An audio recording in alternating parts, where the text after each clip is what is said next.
साथियों नमस्कार, स्वागत है आपका अपने यूट्यूब चैनल कैरियरवाल पर। साथियों, एक बहुत बड़ी अपडेट निकल कर सामने आ रही है।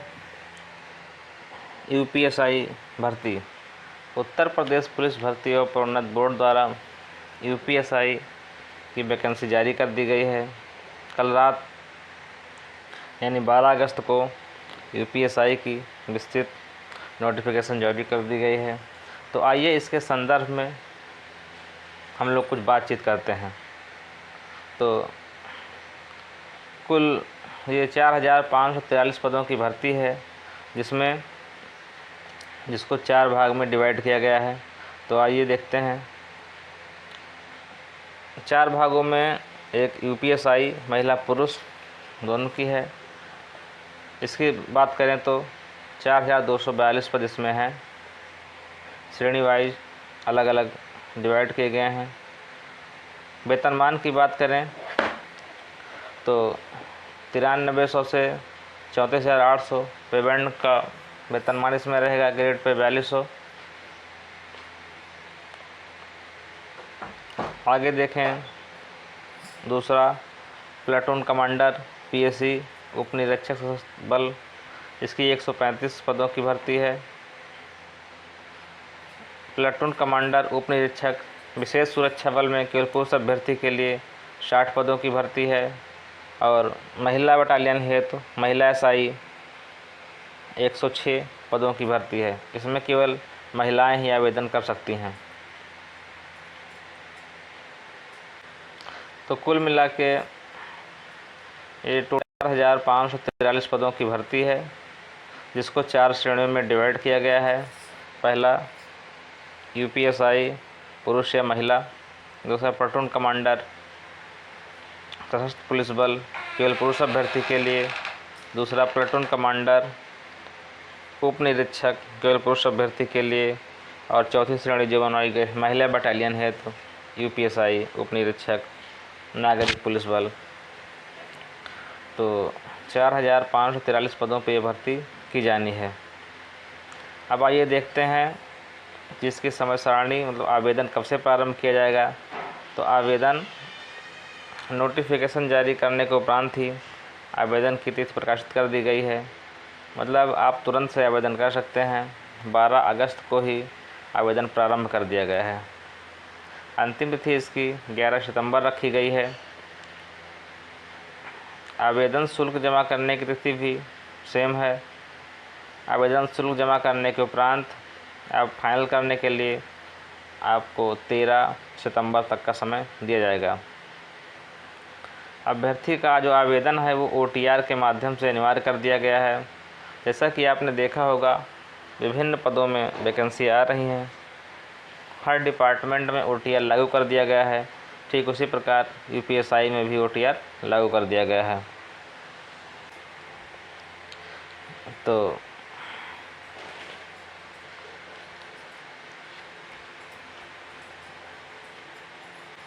अभ्यर्थियों का चयन इसमें लिखित परीक्षा के माध्यम से किया जाना है।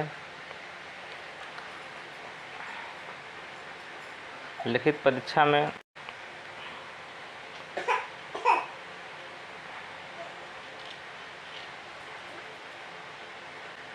अभ्यर्थियों द्वारा जो है आवेदन पत्रों में वरीयता देना रहेगा। एक बार आवेदन पत्र में वरीयता देने में किसी प्रकार का परिवर्तन अनुमन्य नहीं होगा। प्रत्येक अभ्यर्थी विकल्प के सापेक्ष वरीयता का चयन करना अनिवार्य होगा। तो आइए इसके शुल्क की बात करें। तो आवेदन शुल्क जो है वो सामान्य वर्ग अन्य पिछड़ा वर्ग के विद्यार्थियों के लिए 500 रुपये निर्धारित किया गया है।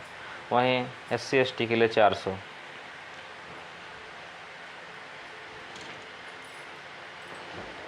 देखते हैं कौन से नागरिक इसमें अप्लाई कर सकते हैं। तो एक सामान्य तौर पर कह सकते हैं कि वे अभ्यर्थी जो भारत के नागरिक होंगे वो इसमें अप्लाई कर सकते हैं। दूसरा दिया तिब्बती शरणार्थी जो भारत में स्थायी निवास के अभिप्राय से पहले जनवरी 1962 या पूर्व भारत आए हों, वे भी अप्लाई कर सकते हैं। और भारतीय उद्भव का ऐसा व्यक्ति हो जो भारत में स्थायी निवासी करने के अभिप्राय से पाकिस्तान, म्यांमार, श्रीलंका या किसी अन्य अफ्रीकी देश से प्रयोजन किया हो। तो ये थे राष्ट्रीयता की बात। अब इस पे आइए शैक्षिक अर्हता की बात करते हैं। तो शैक्षिक अर्हता आपको ग्रेजुएट होना अनिवार्य है, स्नातक की उपाधि आपके पास होनी चाहिए या उसके समकक्ष अर्हता कोई भी हो। कुछ इसमें आपको विशिष्ट वरीयता दी जाएगी।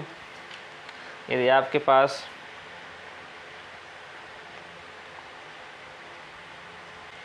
डोयक यानी IIT से O लेवल का कंप्यूटर सर्टिफिकेट हो, प्रादेशिक सेना में न्यूनतम 2 वर्ष की अवधि तक कार्य किए हो, या NCC का B सर्टिफिकेट आपके पास हो। इसमें एक से अधिक यदि आपके पास अर्हता होती है तो केवल एक का आपको लाभ दिया जाएगा। आयु सीमा की यदि हम बात करें तो न्यूनतम आयु सीमा 21 वर्ष है। 21 से 28 वर्ष की आयु सीमा रखी गई है इसमें डेट भी निर्धारित की गई है।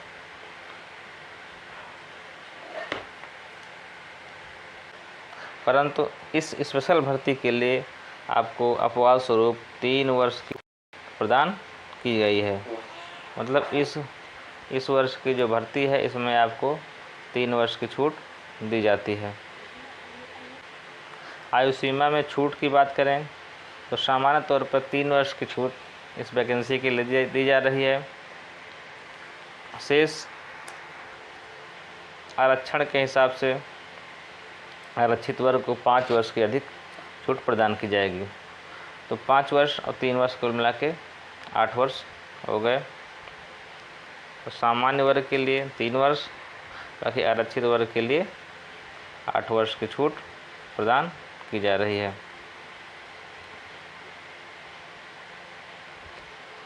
इसमें उत्तर प्रदेश राज्य कर्मचारी के अभ्यर्थियों को अधिकतम 5 वर्ष की भी छूट प्रदान की जाती है।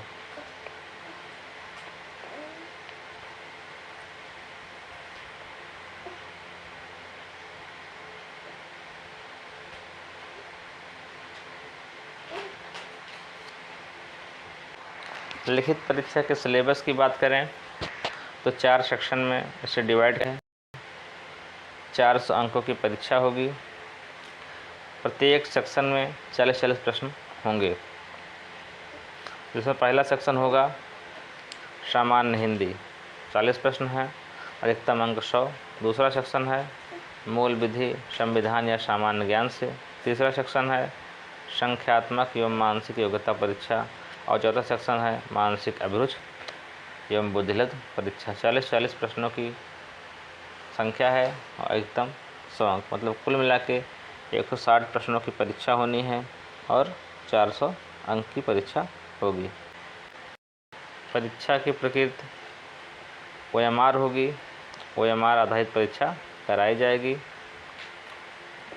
लिखित परीक्षा की विस्तृत प्रक्रिया की अवधारणा बोर्ड द्वारा किया जाएगा तथा संभव बोर्ड वेबसाइट पर प्रदर्शित कर दिया जाएगा। जैसा कि हमने पहले बता दिया है कि 160 अंकों की परीक्षा होगी, 4 सेक्शन में विभाजित होगी, 4 विषय होंगे। इसका समय 2 घंटे 120 मिनट निर्धारित किया गया है। आप लिखित परीक्षा के लिए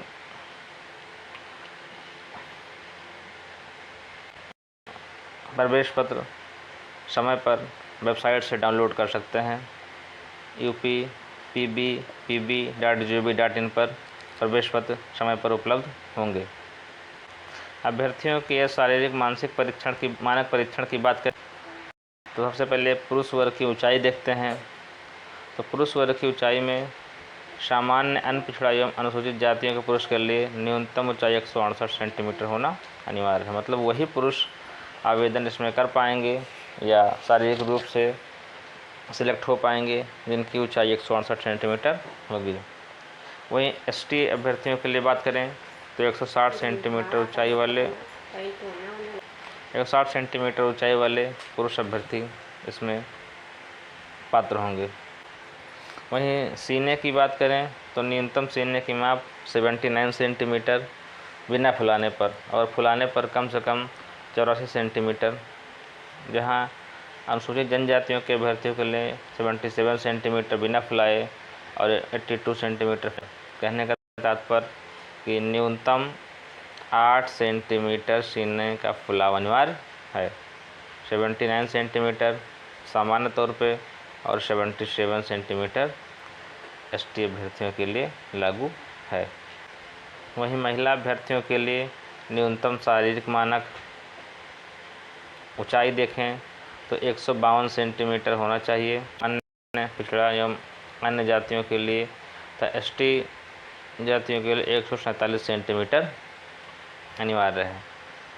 महिला अभ्यर्थियों के वजन की बात करें तो न्यूनतम 40 किलोग्राम की महिलाएं जो 40 किलो भार रखती हैं वो आवेदन कर सकती हैं। बाकी आरक्षण का नियम श्रेणी व आयु सीमा में करेगा। आरक्षण लंबवत एवं क्षैतिज आरक्षण केवल उत्तर प्रदेश के मूल निवासी अभ्यर्थियों को ही अनुमन्य होगा।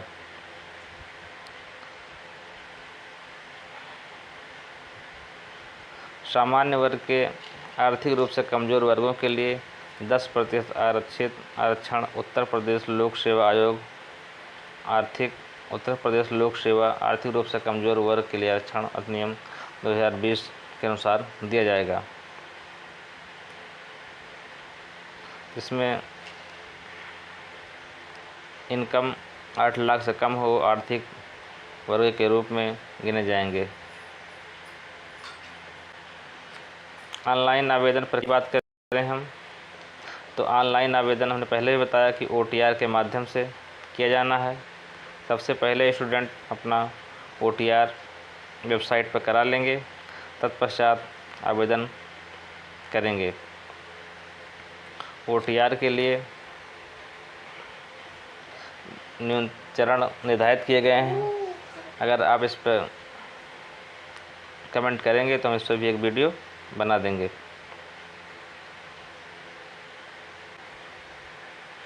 पदों में वरीयता निर्धारित किया गया है, जिसमें पुरुष अभ्यर्थी निम्न वरीयता क्रम में उप निरीक्षक नागरिक पुलिस, प्लाटून कमांडर PSC, उप निरीक्षक सशस्त्र पुलिस बल एवं प्लाटून कमांडर विशेष सुरक्षा बल के रूप में वरीयता दे सकते हैं। वहीं महिला अभ्यर्थी उप निरीक्षक नागरिक पुलिस और उप निरीक्षक नागरिक पुलिस महिला PSC महिला बटालियन हेतु विकल्प दे सकती हैं।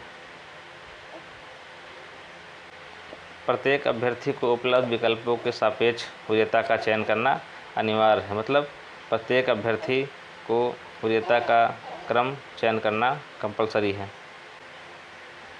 आवेदन शुल्क का भुगतान आपको online UPI, internet banking, credit card के माध्यम से करना है। आवेदन शुल्क के सफलतापूर्वक जमा करने के उपरांत ही आवेदन प्रिंट आउट सबमिट कर पाएंगे। तो ये थी विस्तृत चर्चा UPSI के संदर्भ में। लिखित पाठ्यक्रम की बात करें तो मैंने पहले भी बताया 4 सेक्शन में परीक्षा होनी है।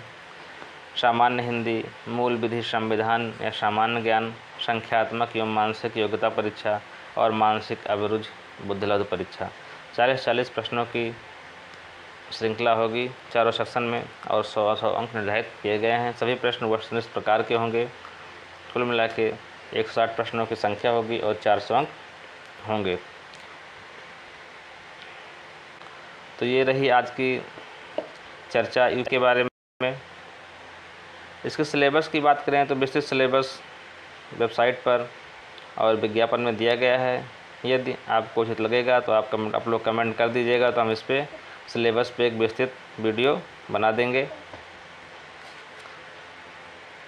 तो साथियों,